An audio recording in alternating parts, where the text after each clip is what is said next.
Welcome to the Coffee Snobs podcast, where we just really love good coffee. So grab your cup of coffee and join us each episode as we explore any and everything coffee related. From pour-overs to lattes to the coffee experience, we explore it all. Because, well, life's too short to drink bad coffee. Let's go. Hello and welcome to this episode of the Coffee Snobs podcast.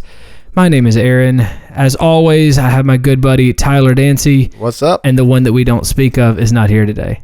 It's been several episodes in a row. It has. We're going to get him on, I promise, soon. Me and him are traveling to Canada soon. Canada. And I am going to record on the plane? A Canadian podcast of Canadian coffee. I think we may hit up a little Timmy Hortons. Oh, that's like the Canadian equivalent of Dunkin' Donuts, right? Yeah. Good. That's a good comparison. Cool. So, Tyler, what is new with you in coffee?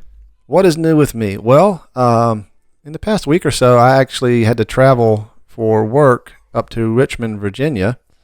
And Richmond, I don't think, is like a hotbed of great coffee, but doing a little research and I found this coffee shop, which will remain nameless, that, roast their own beans. And kind of like we talked about on previous episodes, it had all the characteristics of a good coffee shop. It's got latte art, cool setting, stuff like that. Was there wood, reclaimed wood and leather? I didn't see a lot of that, but they were in like this weird industrial park. But anyway, so I was excited, hey, I'm going to try a new coffee shop when I'm in the area. Yeah. So made it over there one morning, and the baristas were friendly and nice, and I actually ended up picking out a bag of their roasted coffee, and I got a latte, and I'm basic.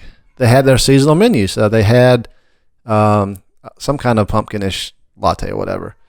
But one red flag, I guess, that threw up right away, I looked over beside their machine, their espresso machine, and all of their syrups were, the standard store Bobos. I don't know if it's Tarini or Monin. Anyway, you could tell they weren't homemade. So, okay, whatever. Ordered a latte. Came up, and this might sound silly, but, it had like a nice latte art. It had like a little rose, whatever. But I went to taste it, and I'm sad to say, it was disgusting. Oh, man. It was just, I could honestly make better lattes here at my home.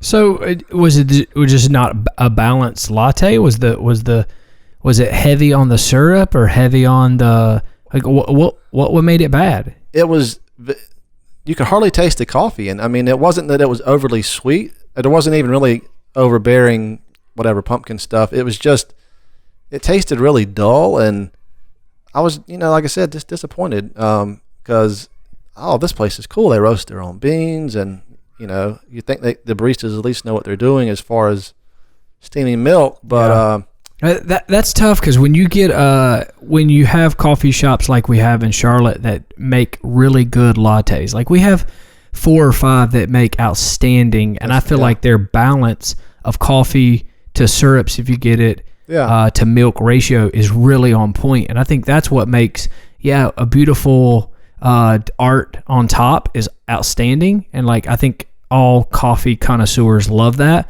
But I think give me a garbage art at the top, but give me a well balanced latte. Give me a good proportion, and that's tough. I hate that. Well, on a positive note though, I got some kind of, I think it was Ethiopian medium roast coffee beans brought home, and have tried those in some pour overs, and they're actually pretty good. So maybe it was just the barista. Could have been an off day, but anyway, tried something new and had my heart broken. So, what about you, Aaron? What is new with you in the coffee game? I am a coffee snob, obviously. But a few weeks ago, I needed some caffeine.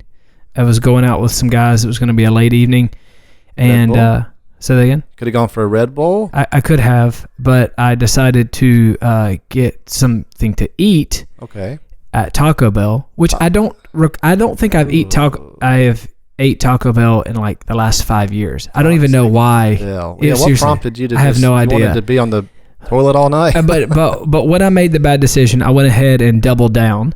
Okay. Because I saw on their menu that they served coffee. Coffee at Taco Bell? At Taco Bell. I did not know that. And How was it? It was 6:45 p.m. in the evening, and I ordered a small coffee from Taco Bell. It's like a drip coffee. Yes. And I didn't think Snob and Taco Bell coffee dude, don't typically go together. It was two bad decisions on top of each other. Once you make one bad decision, you might as well. You just go ahead and double down, effect. Which actually is going to get us into today's topic. But I'll wait to tell you how it was. Sounds good. It's just now I have made this challenge for myself. So, Taco Bell. What challenge are you speaking of? So, this may sound weird, and it being the coffee snobs, I am and now challenging myself to drink coffees from places that you would not expect to have coffee. Such as? Such as like Wendy's. Okay.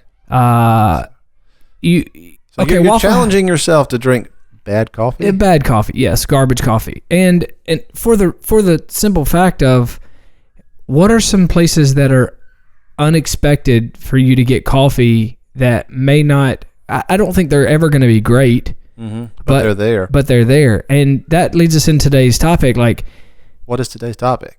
Does good coffee really matter?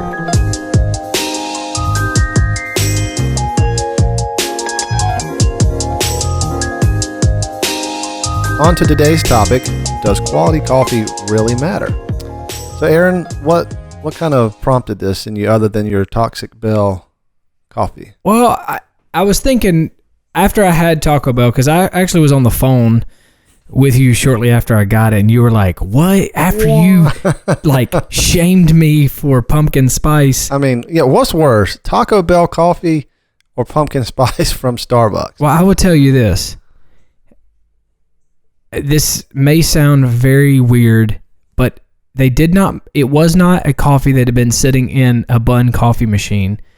I think it was made to order, which actually makes me think maybe it was like a Keurig version? An industrial Keurig. Huh. I've seen one of those, I think, at like a Subway restaurant before. They have coffee, but it's actually just like a Keurig machine, it looks like. So it wasn't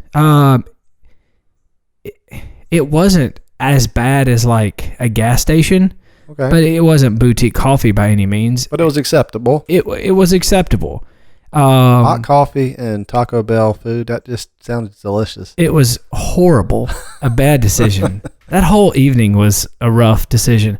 But it just got me thinking, how many places are there that serve coffee that maybe aren't garbage? They're not going to be boutique coffee shops by any means, but maybe they're Starbucks level. Like in the grand scheme of things, I'm trying to try, non-known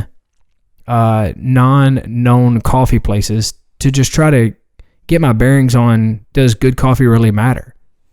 Okay, so what are some examples of coffee places you're going to be sampling? Well, I think Wendy's. Wendy's? They have coffee? I think they serve coffee. Okay. A lot of fast food places serve coffee in the morning. I'm going to be trying them. McDonald's. Yep. Bojangles. Like you said, Subway does. Taco Bell does.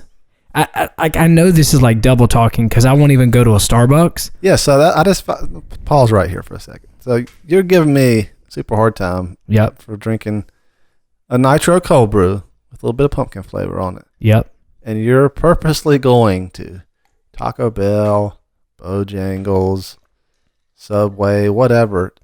Are you trying to gain weight? Is that part of your overall? No, it's really just to get the coffee, honestly. But in one sense, it's to kind of refine your palate. I don't think you have to drink garbage to know what tastes good by all means. But I think a lot of times in this coffee game, in this coffee industry, the presentation can overwhelm it tasting good. Okay. Like, for instance, somebody who does latte art really well. Okay, your Richmond story. Yep. Latte art was great. Drink was garbage. That's true. So a lot of it is done with the presentation and is not reliant on refining your palate. So you're saying like marketing. So a place can have great marketing and not maybe ultimately a great product. I agree. I think that a lot of places, it's good business practice. I mean, it is. I mean, I'm not downing it, but I think you put lipstick on a pig and, it's the prize pig. Somebody's still going to want to give them a big old kiss. Exactly. So I think it's just the way that the marketing is. I think that a lot of these places, that you would not traditionally get coffee from, I think that they deliver Starbucks level. It's acceptable. Well, that kind of makes me think about, again, not trying to name drop anybody, but there's several coffee shops in this general area that they're not like a Starbucks, but they're like quote unquote boutique, and just being brutally honest, their coffee's garbage. Like, yeah, I've stopped in a couple places. So there's a place a mile and a half from my house. Okay. That I went into to talk to them about coffee, because I'm that guy who goes into the coffee shop. I'll ask them about their machine. Mm-hmm. I'll ask them where their beans are from, and the ladies that are in there, they're nice ladies, mm-hmm. nice, but they had no idea about any of their coffee. They had what brand it was. Or? They had a phenomenal machine, okay, a way above caliber machine for the store that they were in. Now, it's not a coffee shop, so it's a bookstore that serves coffee. Okay. And I went in, I got 2 different drinks, and both were subpar? No, dude, they weren't even subpar. Oh. Like, they were just, nobody knew what they were doing. And listen, I understand that this is like, I'm not here to bash a business, but if you set yourself up to be mm-hmm. a boutique coffee shop, and you're expecting me to pay $3, $5 for a cup, you better know what you're doing. You better know what you're doing. Yeah, I think that's almost something that we should probably talk about even on a future episode, hopefully, if we can get Chad. But I think coffee is kind of a hot thing right now. It is. And it could be low-hanging fruit. Like, hey, I can start up a coffee shop with, relatively low overhead. Oh, dude, yeah. Seriously. And again, appreciate that, because that's going to expand people's access to coffee. Correct. However, I think it becomes quickly apparent if someone runs or opens a coffee shop strictly from I'm doing this to make money, versus I think at the very base of any coffee shop that's going to be successful, you have to have an owner who at least hopefully likes coffee. Yeah. They're not doing it strictly to, we want to serve coffee. But that kind of relates to what you're talking about, being able to get coffee. I would never have even thought about Taco Bell serving coffee until you called me and told me you were getting some. Well, so after I laughed profusely at you ordering coffee from Taco Bell, I started thinking about it, and that's something that the average person is like, I'm going to get some coffee. So does quality coffee really matter? And I think to the masses, as much as I wouldn't want to say, hey, there's a ton of people that are coffee snobs, and we have this army of people, we really don't. Militia. I mean, we really like people that care about coffee. I think it's a younger generation. Millennials? Is that a dirty word? I would classify them to be people that care about coffee more than a lot of people our age. Well, I don't consider myself old, but I would definitely say that's true, whereas somebody like my parents' age, who they're in their early 60s, a lot of people in their 50s and 60s. Dude, they were paying 25 cents for cups of coffee. So now to pay $2 to $3, sure, there's no way you're going to do it. Yeah, and like we made fun of my father-in-law a couple episodes ago, he truly does not give one rip. He just wants something hot and caffeinated in the morning. So, and same with my parents. And my parents did the deep dive into a pour over. My mom has her set up. I don't think my mom is continuing. Like, I don't think she uses it as much as she did. She still makes it, but it's not to where it was not the terrible taste of a Keurig was not enough to be like, you know what? I don't want to spend an extra 2 minutes, 3 minutes making a pour over. I just put the K cup in and let's go. And it's easy. So, and I think that's the same reason why Starbucks is. Most boutique shops, what do they not have? Drive-thrus. That's true. And dude, if you think about it, like Starbucks has a booming drive. So if you look at it from the convenience factor, if coffee is a caffeinated convenience factor, then unfortunately, Taco Bell, right, convenience drive-through, if you knew they served coffee, Mexican food and coffee goes together like peanut butter and jelly. Well, okay, so here's one of the reasons why I think subliminally I got on the Taco Bell thing. Wasn't it Malcolm Gladwell that did a thing on Taco Bell? Oh, yeah. For those of you who don't know, Malcolm Gladwell is this really smart dude. He's like a writer for the New Yorker, and he does an excellent podcast. Phenomenal. And he basically takes ideas that you might not have really thought about and kind of turns them on their head. And that's right. Now that you say that, there was an episode about... And I was listening to that. And it just hit me right now. It was a subliminal thing because Taco Bell talked about how they're not a Mexican restaurant. They are a American restaurant that takes themed, authentic Mexican food and Americanizes it, essentially. So, listener, if you find yourself driving and pulling over to a Taco Bell or Starbucks, stop. Do not do it. Turn around. Do not do let's it. Go. But he talked about that, and that was, I think they were talking about their coffee, and like, dude, it's weird. Like, I now that I'm sitting here at the table, I realize what they just did, and they won. But that's where convenience comes in. Like Bojangles, I think a Bo roast is their, but I think it's actually S&D is who they roast, which I'm not a big fan of S&D. S&D is like a huge coffee company that massive headquartered out of Concord. Yeah, and dude, they're like 5 minutes from our house. Mm-hmm. And which I just found out they have a place you can walk in to buy their coffee, and they have gourmet, what they classify as gourmet coffee. So I'm gonna try to get over there and like you can buy whole bean. That's cool because if I'm not mistaken, S&D supplies coffee for like McDonald's, which is huge. So staying on topic, quality coffee. I guess what you and I and anybody that considers himself like a true coffee snob, it's easy to just, I'm not going to bother with this. But just like we made fun of me on the last episode, we stopped in at a Starbucks so I could get a cold brew because it was there. It was accessible. It was convenient. And so if I had a choice of no coffee or Starbucks, I chose Starbucks. Right. And I think a lot of people, they can enjoy coffee and they can probably deep down tell what's better than, they could compare two coffees and see one is better than the other. Yeah. But hey, man, I'm commuting to work. I don't have time to go to some nice boutique shop and spend $5 or $6 and they don't even have a drive-through. So let me waste 10 minutes while I'm trying to get to work. So it's like, you know what? Some coffee's better than no coffee. And so many restaurants now serve coffee. And again, we kind of look at it and your first reaction is to turn your nose up. But you know what?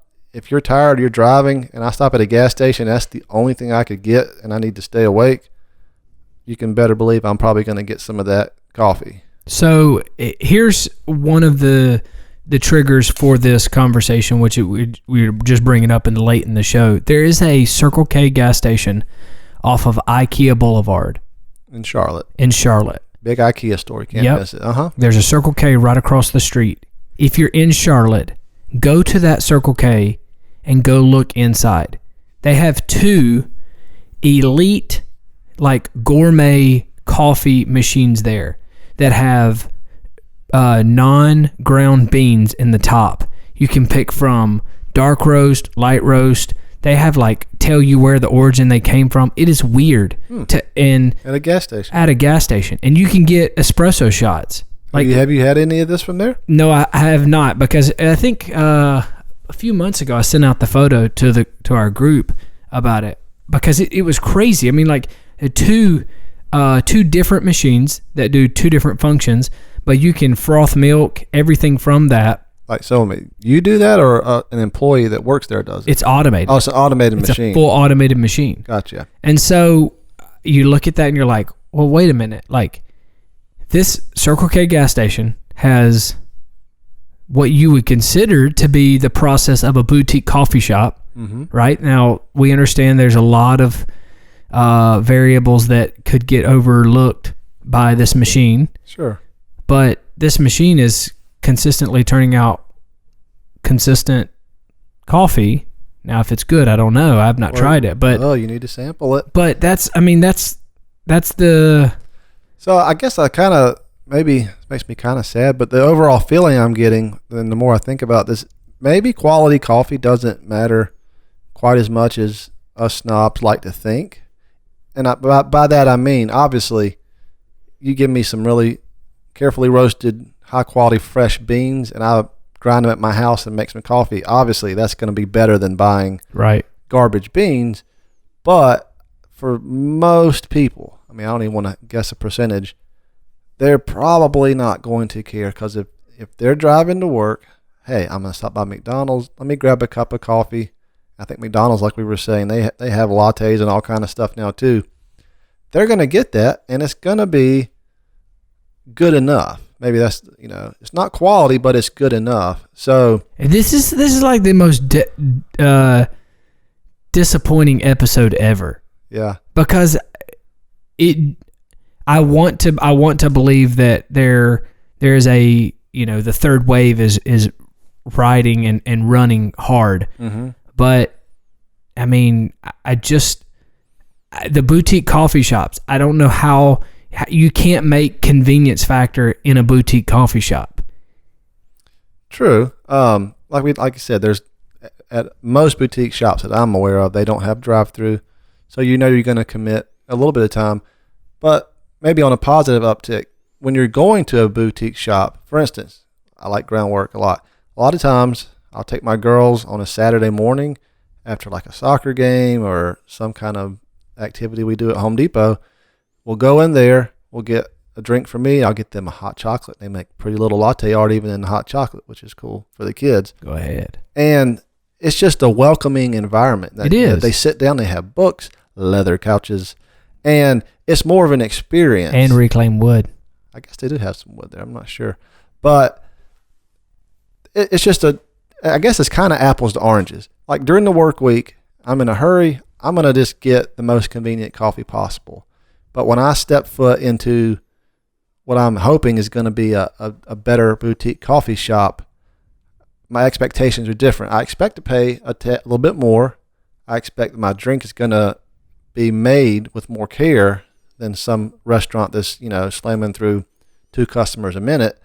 And I expect an environment that's kind of, whatever the word, relaxing or welcoming or just chill. So it's almost like we're talking about 2 different things, but it seems like ultimately, by and large, quality coffee does not matter to a lot of people. So with that idea of quality coffee doesn't matter, we started this conversation about coffee, Taco Bell coffee, and how just ridiculous it was. Well, I did a little bit of research, and the Taco Bell Premium hot coffee is Rainforest Alliance certified. And sounds fancy. Yeah, seriously. It's just great marketing. Exactly. It's probably just pure marketing. But it is a single cup brew action.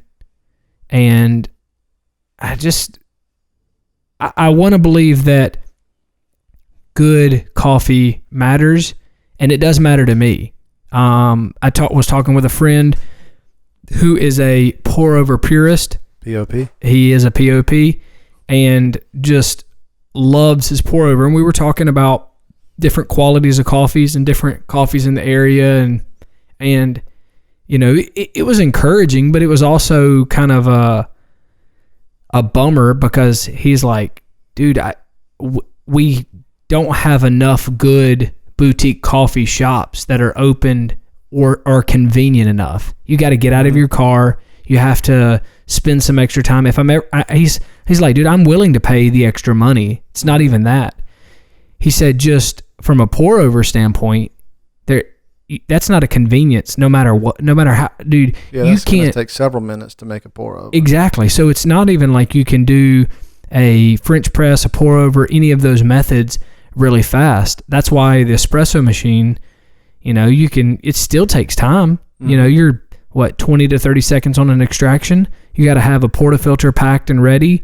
You're steaming milk. I mean, it's still a minute process. Probably dude, if you were slinging it, a minute would be quick.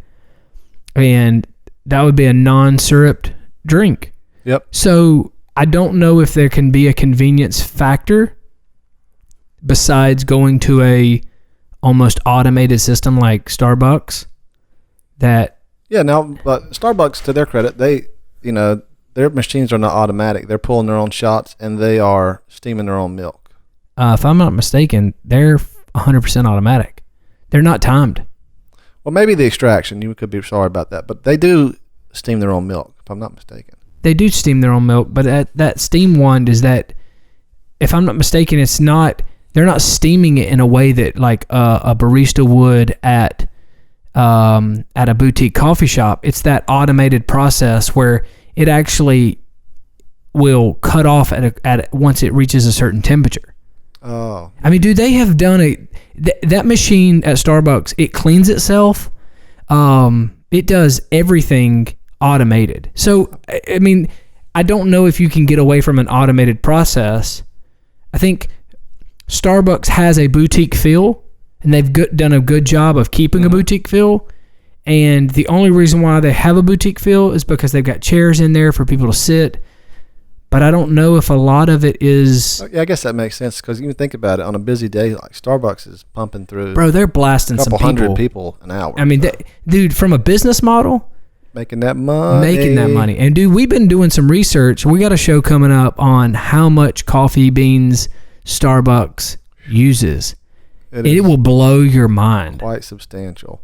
So yeah, I think that's definitely something that will warrant talking about in the future, as far as like Starbucks, and now that all these companies that in the past 5 or 10 years did not even offer coffee. You got Taco Bell, Bojangles, places like that. I think the worldwide demand for coffee is just accelerating, and that's something we'll talk about in the future, about how those beans are harvested and, can you really keep up with the demand?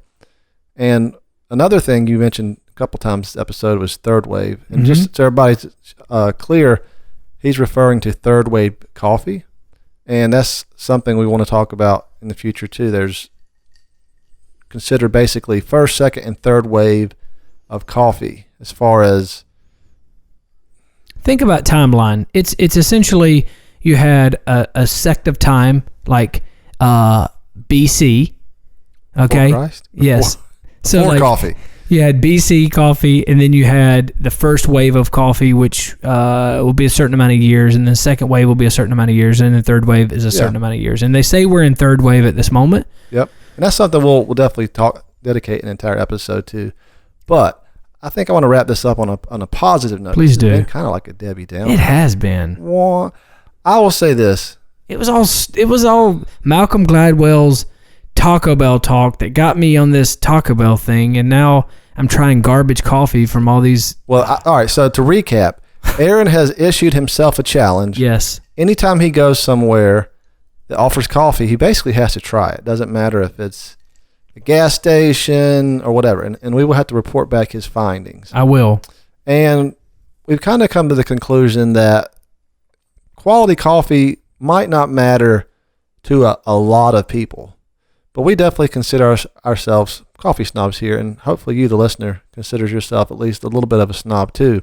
And for me, I think mediocre to bad coffee, it does serve a very important purpose, because for me, it makes me appreciate good coffee that much more. For instance, if I have the chance, if I'm around Charlotte, if I'm within a reasonable amount of time to a good shop, such as Queen City Grounds, Not Just Coffee, Enderley, or something like that, you can believe I'm going to go out of my way to go somewhere like that over something like a Starbucks. And when you try something and it's not very good, you realize just how good something else can be. And this is like kind of like we talked about several episodes ago with Chad, and our experience, our first exposure to really good coffee. Like, wow, this is phenomenal. So for me, try to wrap this up, bad coffee makes me appreciate good coffee that much more. What about you, Aaron? It does. I think this journey that I'm going to be on of trying garbage coffee, you can follow us on Instagram. It'll be on the Coffee Snobs. That's going to have to be a YouTube video. We got to put some more content out there. So challenge issued right now to Aaron. Anytime you try this trash coffee, you got to capture it either on your phone or I'll put together a little recap. I think that's a great idea. So I'll be trying garbage coffee, trying these different places that you wouldn't usually expect to drink, coffee from. And I got a new espresso machine here recently. We didn't even talk about that. What? You didn't mention that? I didn't. So much good stuff for, I guess, the next episode. Yeah, so wait. But listen, this is the Coffee Snobs. We have enjoyed this conversation. This is something that we've been talking off the air quite a bit about, and trying to dive into it. So I would love your feedback. Please let us know. Send us a DM on Instagram, the Coffee Snobs Podcast. You can, leave a comment on the YouTube or leave a comment in the iTunes. Review us and let us know what you think. Is good coffee that important? Is it important? We think it is. We do. However, the true answer is up to you. So for the Coffee Snobs, signing off. This is Tyler on Instagram, Ty Dancy, TYDANCY. Yep, and Aaron on Instagram, AARONBEAVER, Aaron Beaver. And that about wraps up today's episode. We've got a lot of content coming your way in the future. So for today, we are out. Adios. Peace.